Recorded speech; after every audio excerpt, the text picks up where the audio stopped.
Live streaming to LinkedIn. Here we are. Qualified tutor sessions bring professional development, community, culture, and networking opportunities to tutors. And sometimes we are blessed to have partners come and join us and speak to us and bring their expertise. One of the most prolific tutors in the business right now is Joanne Kaminski, who supports tutors in growing their businesses and really thriving, coming across with such confidence and such a commitment to continuous learning. Joanne and I had the absolute joy of getting together and spending some time together in London recently when she was flown over for the BET conference. And as much as these online opportunities are immense in bringing us all together, there is magic that happens when you meet in person. And so seeing you again here, Joanne, having sat next to you and watched you put too much salt on your pizza, brings it all that much more to life. So over to you, my friend. Let's hear what you have to teach us. Oh, I'm so excited to be here with all of you and sharing all about the 5 ways that video can build an online presence because it's one of the most engaging forms of media. Video content has become one of the most powerful tools for online engagement, and it dramatically outperforms text and image-based content. And actually, research shows that video drives 1,200% more shares than text and images combined. And we want to know, like, why is video so effective at capturing attention and increasing those social shares? Well, first, video engages like these multiple senses, right? Like, unlike a text or static images, video stimulates that sight, the sound, the motion, making it more immersive and memorable. And it's this multi-sensory like experience that keeps viewers engaged for longer periods, making them more likely to retain information or take action. And social media perform platforms prioritize video, right? They favor video because it keeps users on their platforms longer. And that's their ultimate goal. So platforms like Facebook, Instagram, LinkedIn, YouTube, they will push video content more aggressively than other post types, which means that videos are more likely to appear in your audience's feed and increase your reach and engagement. Video also, I feel like, can evoke emotion. So people are encouraged to share. People don't just share content, they share their experiences. And video allows you to tell stories, convey emotions, and create a deeper connection with your audience. And when a video resonates emotionally, whether it's inspiring, funny, or educational, viewers are more inclined to share it with others, amplifying its reach. But video also communicates more information faster. So studies show that the human brain processes visuals 60,000 times faster than text. So in just 1 minute of video, you can convey the same amount of information as 1.8 million words. And this makes video the perfect format for breaking down complex ideas in a way that's easy to digest and to understand. And it builds that trust and credibility because people trust faces, voices, and real interactions more than written text. So seeing a person talk directly to them creates this sense of authenticity that's really hard to replicate with words alone. And this is why video is such a powerful tool for tutors because it allows potential students and parents to see your personality, your teaching style, your expertise firsthand, making them more likely to trust you and want to work with you. So if you want to increase your reach and engagement and credibility, video should be a part of your content strategy, whether it's short form like Reels, TikToks, or long form educational videos on YouTube. Leveraging video is going to significantly boost your online presence. But I know that there's this fear of video. So why I want you to think about, if the idea of putting yourself on video makes you nervous, you're not alone. You already heard people share, their thoughts about this right beforehand. Many tutors, they're going to hesitate to hit record because of self-doubt, perfectionism, and fear of judgment. But let's talk about those fears because they're valid, but they don't have to hold you back. So that idea, I'm not comfortable in camera. It's completely normal to feel awkward at first because speaking to a camera doesn't feel natural for most people. But think about the first time that you tutored a student. You probably felt a little nervous then too. But over time, it got easier. And video is going to work the same way. So I want you guys to try this. I want you to start small. Just record a short practice video. You don't even have to publish it, okay? You're just going to practice it for yourself. No pressure, no audience. Just get used to seeing yourself on screen. It's going to help you feel more comfortable. Now, here's the next thing I hear people say: I don't like how I look or sound. Many people feel self conscious watching themselves on video. But here's the truth: you are your own worst critic. The way that you look and sound on camera is exactly how your students, parents, and friends already see you. And they love you just as you are. So instead of focusing on you, focus on your message. The people watching your video, they're not analyzing your appearance, although some might, but we don't really care about them so much. But most people, they just want that valuable knowledge that you have to share. And next thing that holds people back, they say, oh, I don't have the right equipment. I'm going to guess that most of you have one of these things, right?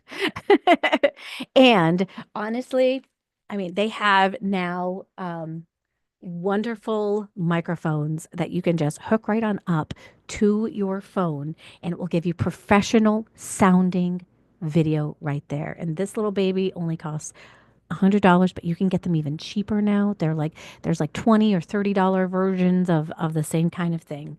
I went higher end because I do a ton of video. So this is just called a Hollyland if you're interested. But that's what people usually use. They'll use natural light. You can use a ring light just like this. They're again, they're super cheap, $20. You can get them on Amazon. You don't need like fancy equipment, okay? Use what you have. Use your smartphone. Use a quiet space, good lighting, like facing a window.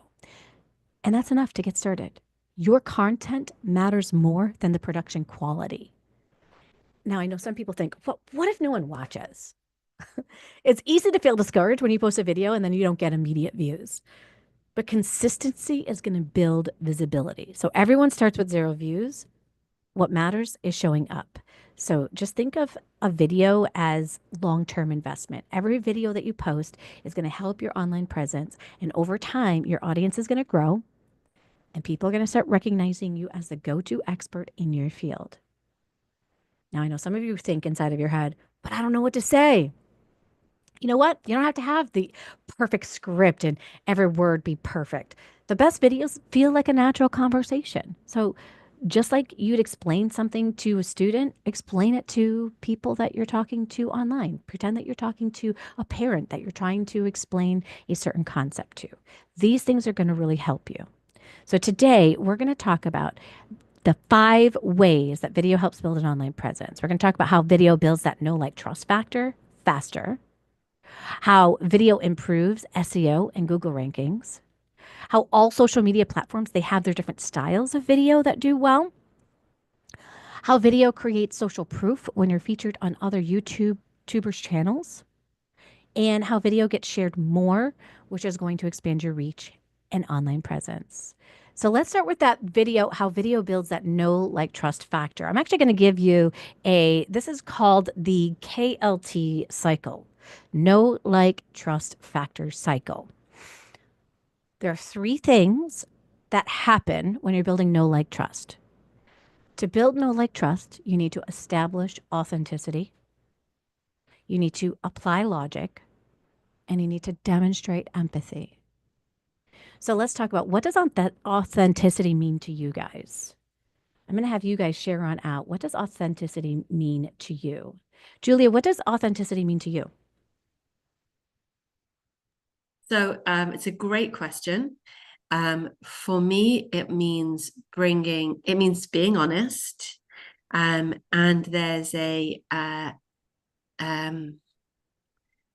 there's an honesty and a vulnerability that you can communicate without being, sloppy or oversharing. And I think that authenticity sits in a really healthy place between between being guarded and oversharing. And I think it's not easy to actually achieve and maintain. Does that resonate Yeah. with you, Joanne? Yeah, absolutely. I like that. It's that ability to not overshare, but yet come off as being like a natural human being Yeah, that's like just having a conversation yeah. with you, right? Yeah. I mean, And we don't not walk up to perfect. people and say, we don't walk up to somebody that we just meet at a restaurant for the first time and say, "Hi, I'm an online tutor. Would you hire me for for to work with your kids?"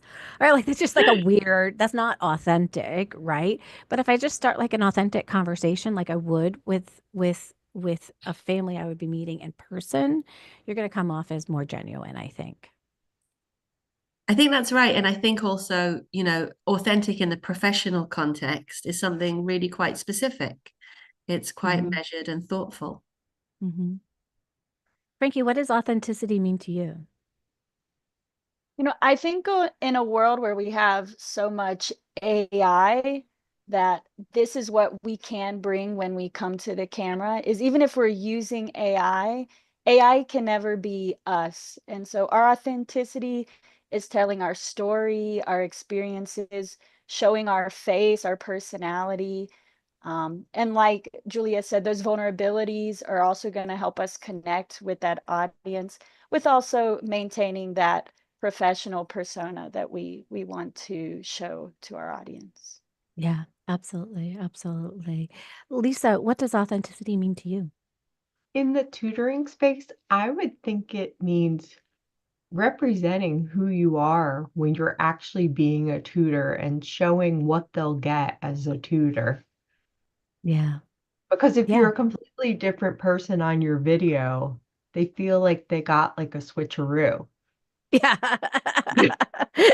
Yeah, for sure. See, They're like I like, only who is know this how to be like person? my authentic. I only know how to be my authentic self. I don't even know how to Yeah. be like someone else. And, But yeah. they're looking for someone that meshes with them and also their children. So Hmm.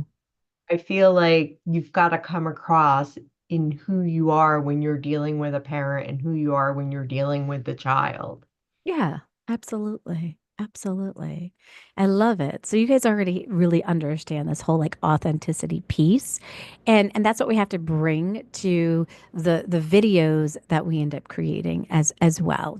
When we take a look at the logic, right? We have to think about like a lot of people are thinking like, well, how much trust do I actually place in this person or, this company? And the questions that kind of go through people's minds are, do I trust this person's logic? Do they make sense? A lot of times when I talk about like the whole reading world and I just think about there are things that are happening in the classroom that don't logically make sense. Like when I'm testing a kid to find out their fluency, but I know they're reading at a first grade level, why am I using the Dibbles test at a third grade level to determine their fluency? Right? That's not logical to me. That doesn't make sense. So for the child's, own, ability and what they can do, I'm going to be testing their fluency at their level versus their grade level, right? And so like when I'm sharing these kinds of tips, like other parents can be like, well, yeah, that totally makes sense. Like, why would you test a child at a third grade level when they're reading at a first grade level and putting third grade text in front? Of course, they're going to struggle with that, but logic doesn't always play a part in our educational system. So when I can share those kinds of things, people start trusting you just a little bit more. Another thing we can take a look is, do they trust that you're going to be able to get results? So this is where our testimonials come on in, right? That other people are sharing what it's been like to work with us. And the last one is, do I trust that this is the right company to work with my child or the right tutor to work with my child, right? Is this the person that I want? And I think a lot of times when they see the video, they're that much more like swayed because they can see you, they can hear you, and they can trust you. And then the last step of this KLT cycle, know, like, trust, is do you demonstrate empathy, right? Do you understand what this parent is going through, the things that they're struggling with currently? And can you speak to them in a way that acknowledges that? I think a lot of times in our education system, because teachers are so professional, they come off with this AB equals C attitude. And it can sound like they're talking down to a parent. As a tutor, I have the ability to say, look, I get it. Your child is going to school all day long. They come home, they're tired. They then have their sports and they still have to do their homework. You're doing the best that you absolutely can with being able to help your child in all of the areas that your kid is struggling. But sometimes you just wish you could stop the battle and have somebody else who could help. That's where I come on in. Do you see that empathy that's automatically kind of built on in there? That makes them understand, like, oh, she gets it. She understands me. She hears me. She sees me. She's like, she knows me so well, and she's here for me. That coming in across can really be awesome. So that is the KLT. Number 2 is video is going to improve your SEO and Google rankings. So if you want your tutoring business to get found online, video content should be a key part of your strategy because Google is going to prioritize content that keeps users engaged. And video is one of the most powerful ways to do that by incorporating video into your website, your blog, your social media. You're going to boost your search rankings. You're going to increase your visibility and you're going to attract more students. So how does Google rank content? All right. So Google's search algorithm considers a lot of things when they are ranking content. They use how long do people stay on that video?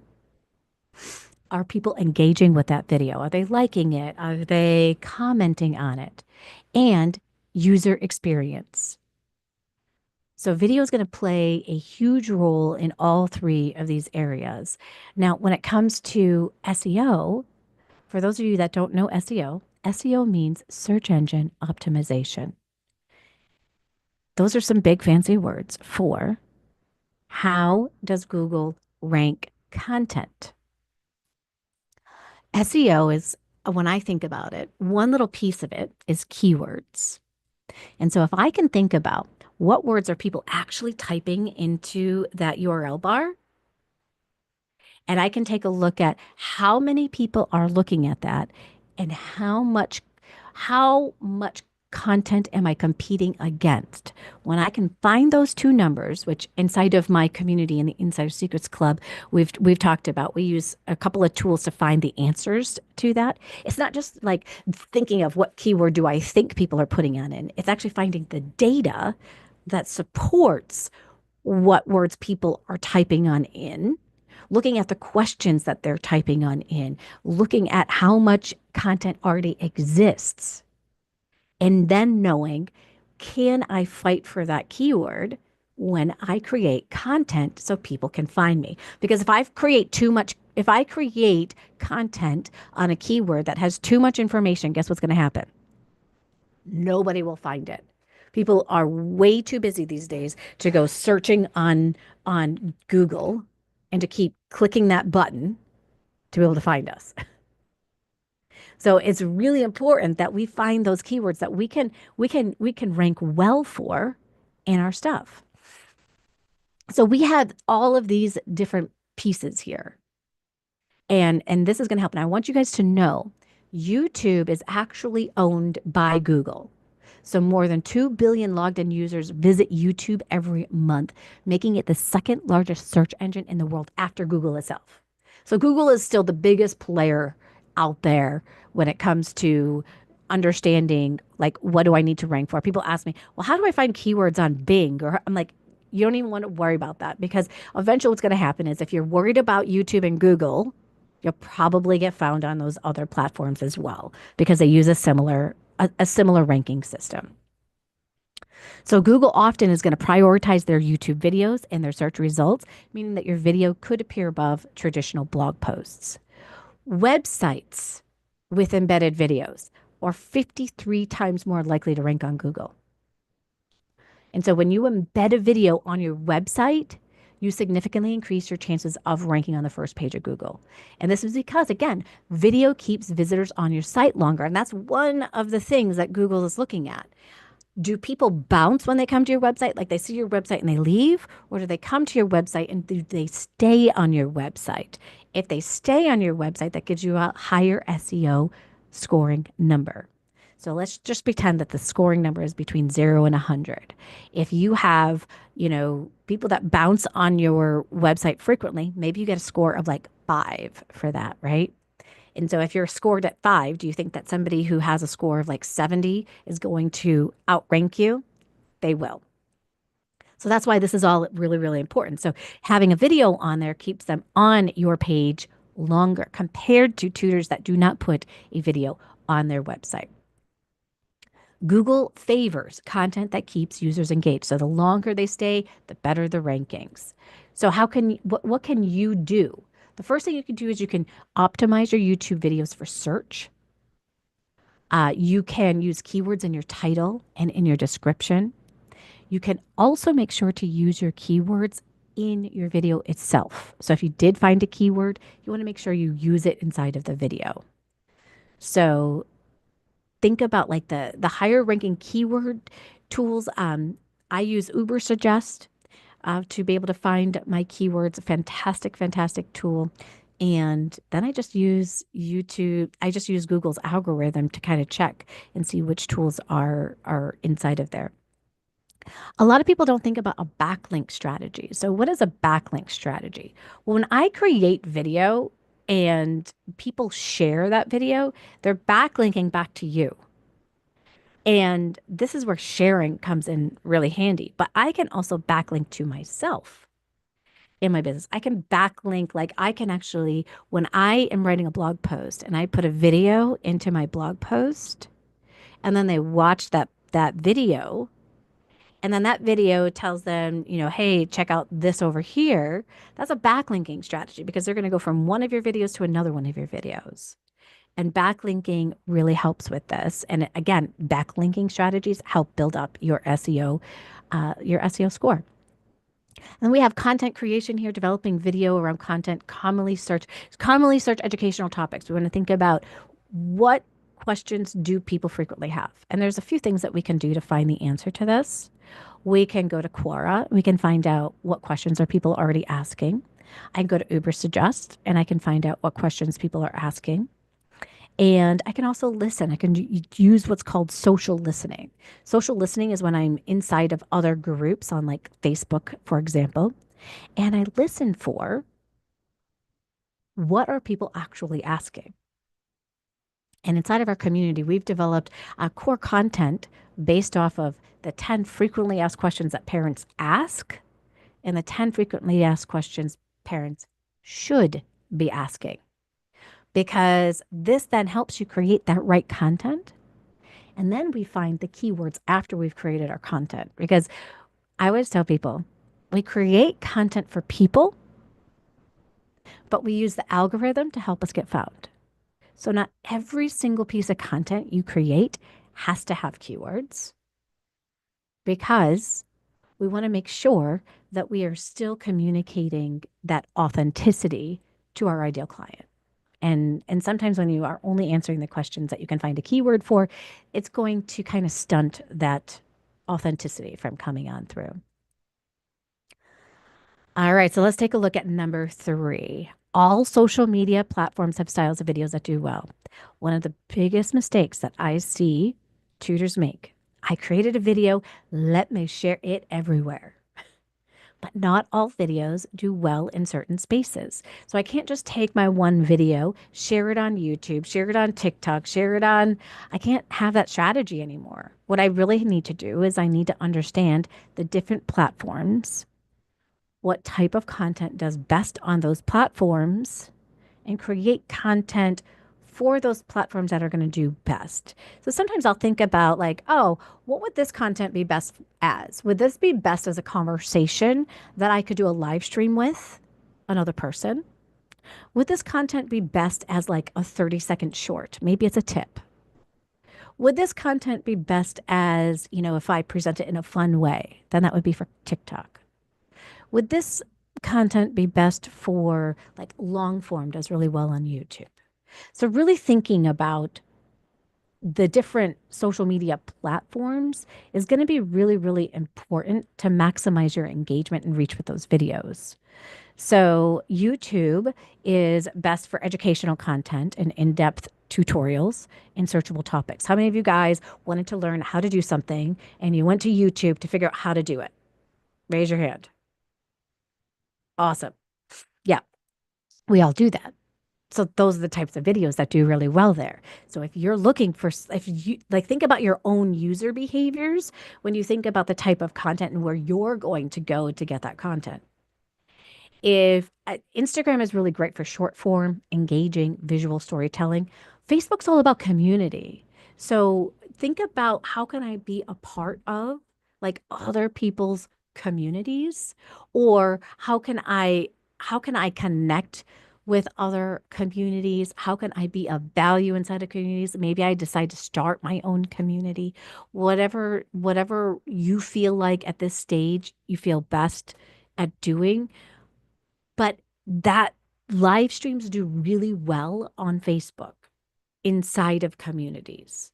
So if I'm thinking about that, that's something I want to think about. But short form videos can do really well as well on your profile feed. So you got to think about like where am I posting it and what will have the best outcome for that. And this is where like additional training helps you to know like how to do this. And so I'm sharing this because I just don't want people to take just like, oh, I created a video and now I'm going to share it absolutely everywhere, because just that is just not the strategy that is going to work well for you. If you yourself are not engaging on a platform, you should not be posting video on that platform, because social media is all about engagement. It is not about, let me just throw all of my stuff out there and puke it out at the world. Social media is about engagement. It is about having conversations with people. It is about bringing them into your world, not just the it's all about me mentality. A lot of people will say, so do you use social media?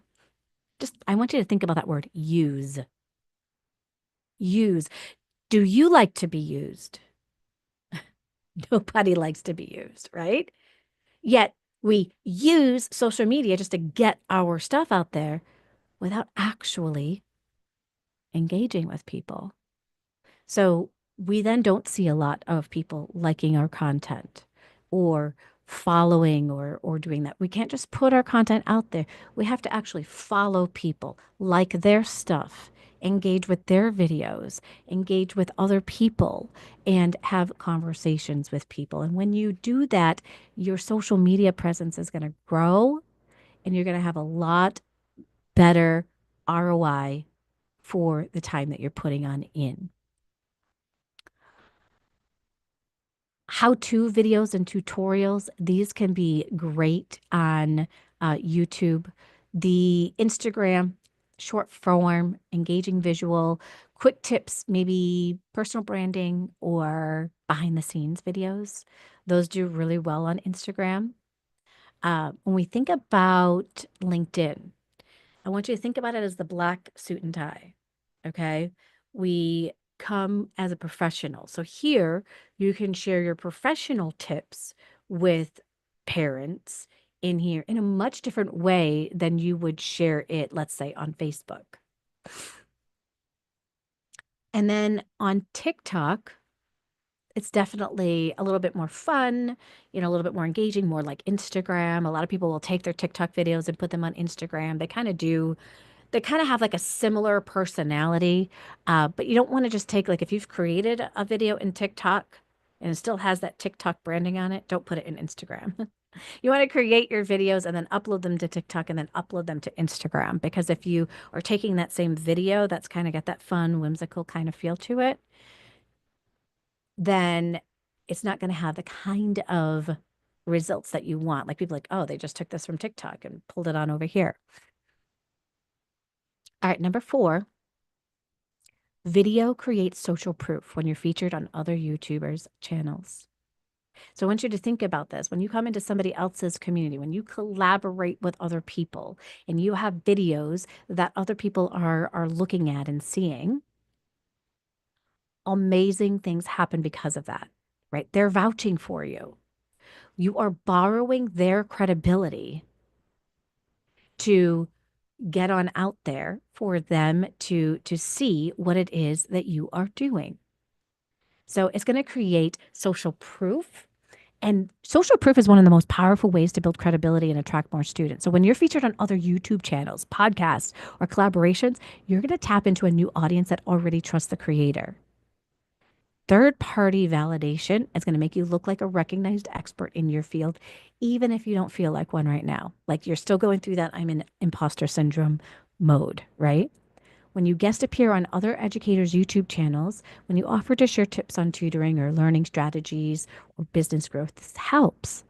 You can collaborate with influencers in the education space. You can think about like who's right there with you right now. Like who could you collaborate right now? Who's another tutor who's at a similar stage as you, right? You first start there, and then you can start reaching out to some other people that maybe you could get onto their channels with. Get interviewed on podcasts. A lot of people take their podcasts and they'll actually post that as well on their YouTube channel. So you're getting like two for the price of one, right? You do the interview with somebody, but then they also create a lot of times, not everyone does it, but I would say a good portion of people will take their podcast and turn that into a YouTube as well that people can find. Also engage in, video collaboration. So you can react to others' content, you can participate in challenges, or you can share insights. So when you're featured in a video, you can ask the creator to link to your website or your YouTube channel so that it's going to drive more traffic to you and your business. So if a well-known YouTube tutor features you in a discussion on best strategies for online tutoring success, their audience is automatically going to see you as a credible expert. And it's going to boost your authority and it's going to help you get discovered by potential students. I didn't realize that when I started doing, videos with other tutors, like sharing like what are some things that they've been doing that were big wins, that people were then reaching out to them afterwards to work with their kids. I was like, oh, even though this is a video about, the business side of tutoring, other people were finding those videos and they're like, oh, she does academic writing tutoring. I want to hire her. Right. So even like getting on other tutors, when having discussions, that will also drive that credibility because people can see like, oh, she's engaged with other people in the industry. She's a professional. So this works because, again, you're borrowing that credibility, being on someone else's channel, which is going to add instant authority. It expands your reach because they have an audience and right now you don't, right? So you get exposure to an audience that might never have found you otherwise. You also get the SEO boost because if their video ranks well, your name's going to show up in the results and it's going to increase engagement. New audiences are going to check out your content if they like what you've shared. And you're going to get featured to, build authority and gain more visibility. So if you want to grow your online presence faster, start collaborating with other creators in the education space, whether it's as a guest appearance, an interview, or content, partnership. Social proof from established YouTubers can be a game changer for your visibility. And I'm Can I going to just show jump in you. here for a second, Joanne? Yeah. We in Qualified Tutor like to talk about tutors are colleagues, not competitors. Yeah. There's a lot of perspective that, there's not enough students to go around, which unfortunately is not the case. There's plenty Right. of students that need our support.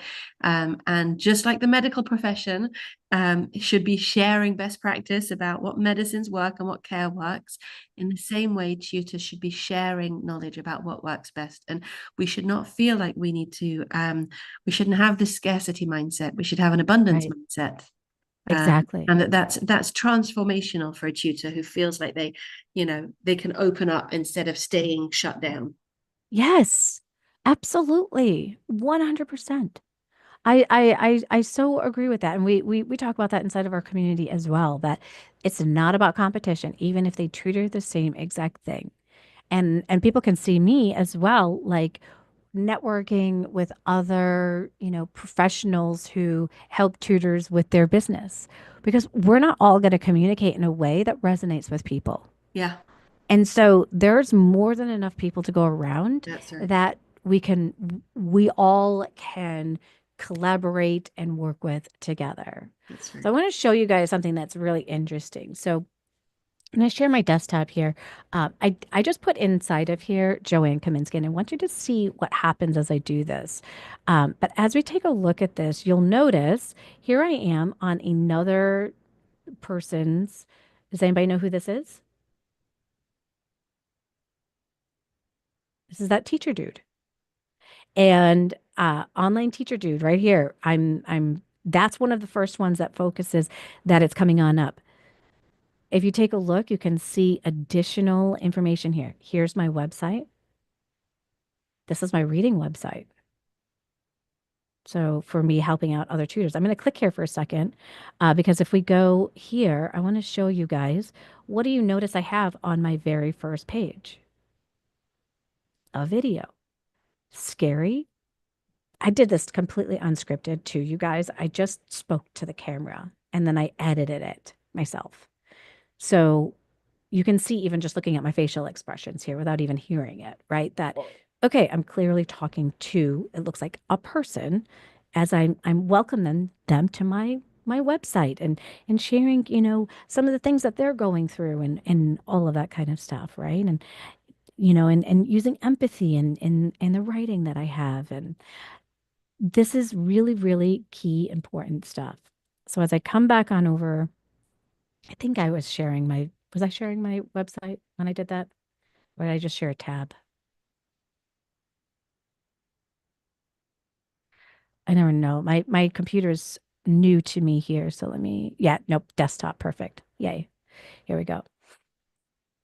You'll see here, this is my social media and things that I have posted. So I posted about a success story. I worked with every single one of these students. And I posted what my experience was like when I got to meet them. I talked about the power here of in-person connections, but these are my latest posts that it's putting on out there. And then look what comes up very first up here as we continue to go down. My YouTube channel. So this is amazing, you guys, because and then it has an entire section just for videos. This is just me typing in my name. Look at that. This is the kind of online presence that I help tutors be able to create so that when somebody finds you, they don't find the doctor, they don't find the lawyer. Notice here, I didn't even put Joanne Kaminski tutor on here. I just put Joanne Kaminski, and this is what comes on up. And I know some of you are thinking, but Joanne, this is because all your stuff is going to pop on up because Google knows who you are. Okay, well, I can go to a new tab, new incognito, and I could type on in Joanne Kaminski. And the same exact thing is going to pop on up. So this isn't because it knows who I am. It's because I have over time created this online presence. And video is a huge part of that. And I think of a variety of different types of things. Like some people like to read, some people like to listen, some people like to, people are not like a one size fits all. So I like to have my content in all different formats so that the right people can hear the message the way they need to be able to hear that message. But people definitely get what's really cool when I was taking a look at this particular video here. Take a look at these comments that people, had on in here. I did Impact 6. It wasn't phenomenal. This woman's tapped me into the tutoring business with so much gusto. It's amazing what she's doing. This person said, I signed up for the paid replay capability. I'm doing math tutoring. Another person said, "How fun and real is she? Love this. Thanks." And these are all the types of comments that people are leaving and sharing on Tim's, channel. It's not even my channel, right? So again, that like boosts that credibility inside of here. And that's what we are looking for. So I'm going to exit on out of here. And let's close this one. And we're going to come back to on over here. I'd love to know from you guys, what do you think when you see that? When you see you type in somebody's name and you see all of that, those kinds of things, including video, what comes to your mind? How do you feel? Do you feel more trusting or do you feel like skeptical?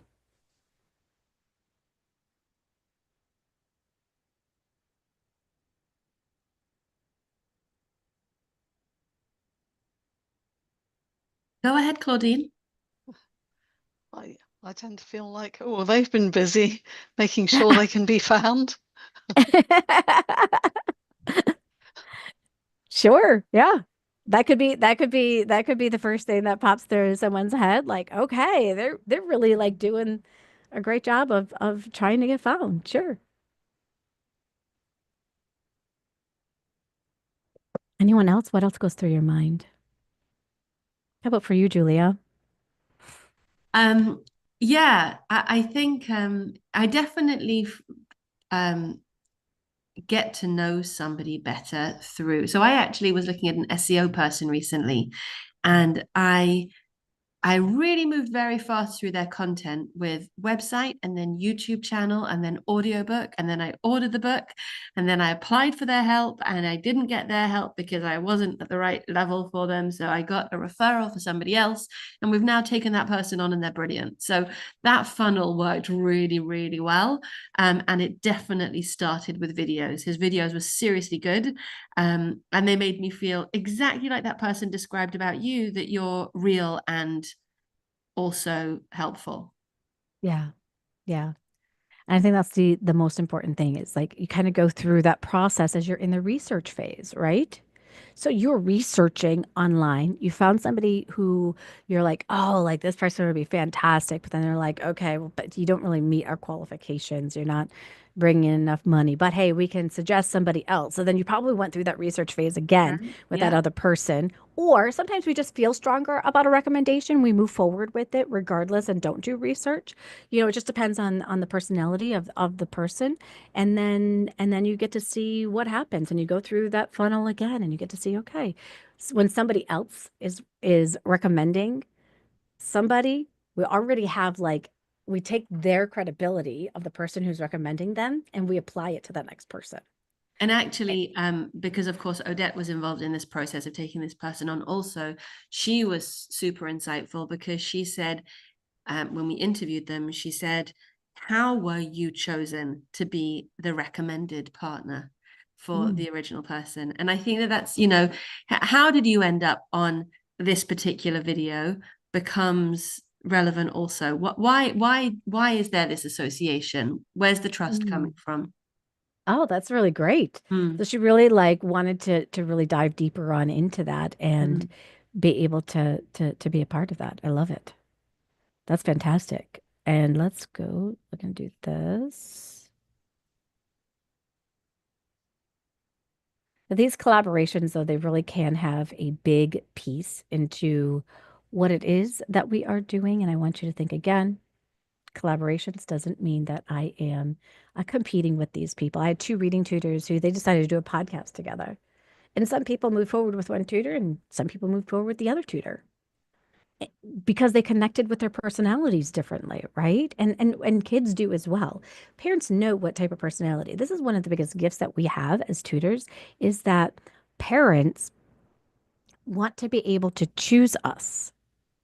When they work for a larger company, that company tells you which tutor you're going to work with. And sometimes they flip-flop tutors on you, depending on schedules and who's available, when they're available, and they don't always have the same. So when a parent gets to choose you as the tutor, they feel really like invested in that process. And it excites them to know that they get to do that. One of the biggest problems I think that some tutors that do have other tutors underneath them, they hear all the time, but we want our kid to work with you.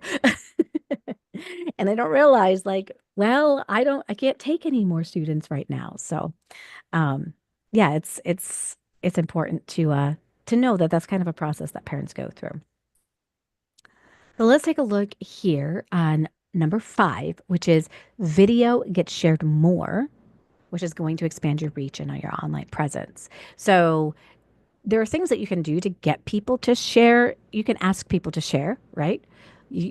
say, hey, if this was useful for you, share it with other people, right? People can share it when in direct messages and email. So if I like a video, I'm going to share it with my friends, right? And I'm going to share it out, maybe in a message or in an email. I have that ability and capability easily on my phone to be able to share it with other people.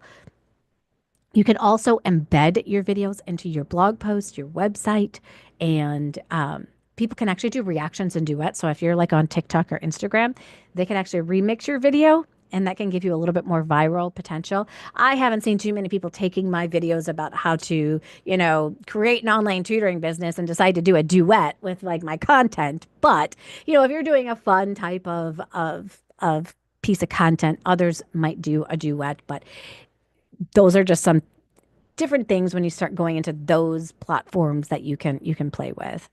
Um, but also people can post your video in communities like Reddit and Quora and other educational forums that are out there where people ask questions. You can even share your video in those places too. So one of the things that I'll do is I'll go to Quora and I'll take a look at who's asking a question about this specific thing. And then I will write a response and then I'll share the video that gives a deeper response. And so that can help to drive traffic to that video because some people are going to want to read, some people are going to want to listen, some people are going to want to watch. It depends on different people. And I did a poll inside of my LinkedIn community, and I said, what do you prefer when it comes to learning new information? And a lot of them came down to, what is my purpose of taking in the content? So if they're taking in content, let's say they're on the go, some people said, oh, I prefer to watch a video with captions because I won't be able to watch the video and turn on the sound. Some people have said, no, I would rather be able to skim through a blog post really quickly because then I can get those quick points as fast as I possibly can. Other people said, I'd like to listen to a discussion about it on a podcast so that I can really be immersed in that conversation and I can listen to it in the car really easily. Nobody had the same answer for the same reasons. And I think that this was like the most important like piece of it, that when you think about these different forms of content, while video does like get favored in the algorithm a little bit more, think about your ideal client. We don't want to just create one type of content because we're strong in it. We want to think about, how can I take my content and repurpose it in different ways so that the message can be heard by more people. So again, video is going to get you a little bit more, viral growth and potential because people can share it. You're going to get more traffic to your website. It's going to increase your visibility. It's going to boost your SEO. And it's going to give you some evergreen exposure. So even a single video, okay, so you create a video. I still have people finding my videos from 15 years ago that I created. And they're not my best videos, right? So people can like see the date that the video was created 15 years ago, and they can look at like my current content and see even how my video has improved over time compared to some of those earlier versions of videos that I created. So how can you get other people to share that video? Ask them. End your video with, hey, do you know someone who needs this? Share it with them. You can also join a community like we have. Inside of our community, we actually share content with each other, and we are responding and engaging with that content. So we have certain days of the week where we get together and we are actually sharing each other's content and responding to it. And this allows us, again, to help each other out without there being, that whole competition piece. Next thing is create share-worthy content. Focus on what are those frequently asked questions that parents are asking. Focus on creating those testimonials from your students. And a testimonial doesn't have to be the student sharing the testimonial. It could be a parent who's sharing some thoughts about what it was like to work with you. It can be you sharing a case study kind of type of story, like you just sharing the story of the results that the specific student got and how you specifically got there. And one of the things I always tell people is take the opportunity to not use vague language. Like I provide personalized personalized sessions for each of my students. Said every single tutor on the planet, right? We want to use like, how did you actually show personalized content with them? So we want to think about, all right, am I sharing content that is stuff that they are going to want to be able to talk about, right? Am I talking about the specific actions I took to be able to help the student? So if I have a child who is reading slow, I wouldn't just say, I help them read faster. I would say, I used passages that were at their instructional level or at their independent level. These are passages that are really easy, like a lot easier for them. And we read them through 3 times and we compare the times to see how did their rate increase over time. And every single time the child gets a higher rate the 3rd time they read it through, showing that practice really does matter. Right? And so I'm being very specific. Instead of saying I create an individualized plan, I say I use a test called the QRI-7. It's called the Qualitative Reading Inventory. And here's what that does. And I go through what that specifically does. Because nobody has the same exact way of how they create this personalized, individualized plan. So I can really get specific, right, inside of my videos on how I do that. So I want to add that. I want to tell them. I want to show them, not tell them.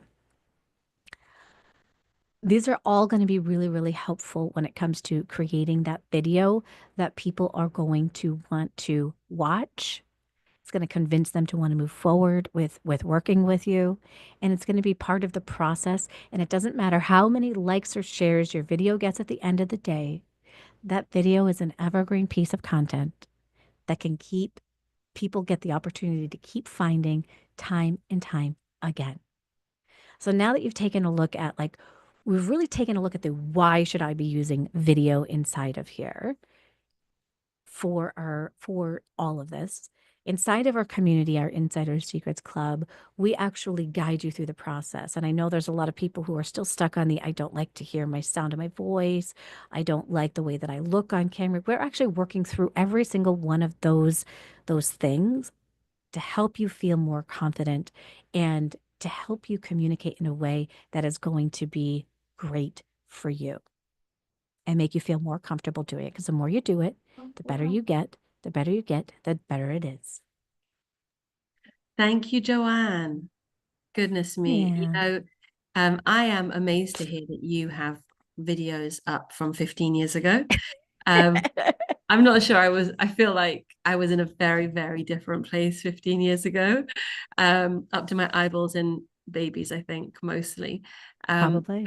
But it's so reassuring, that lovely thing that you said about, you know, and people will see that my videos have improved. Yeah. Because that mindset of learning, and we're all learning, and you know, you didn't feel uncomfortable about the fact that they weren't perfect then. If people got what they needed, fantastic. And if they want to find out more, you know, they can. And I think that sort of freedom to have a go and improve is exactly who we are. It's exactly what we model. And I think it's just profoundly authentic. Right. That sense of, I'm just going to keep showing up and keep doing my best work. Exactly. And it's what I know of the people in this room who I know already. And it's what I'm beginning to sense from the people in this room who I'm just getting to know.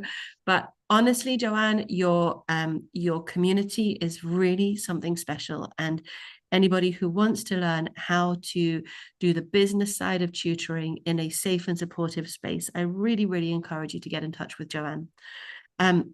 And if you want to participate in more qualified tutor events that are all about ensuring that tutors are safe, skilled, and supported, providing you with the credentials and the community to help you to thrive as a whole person in tutoring, please do get in touch with me, Julia Silva. I'm on LinkedIn, and I'm really just always in this little Zoom room here.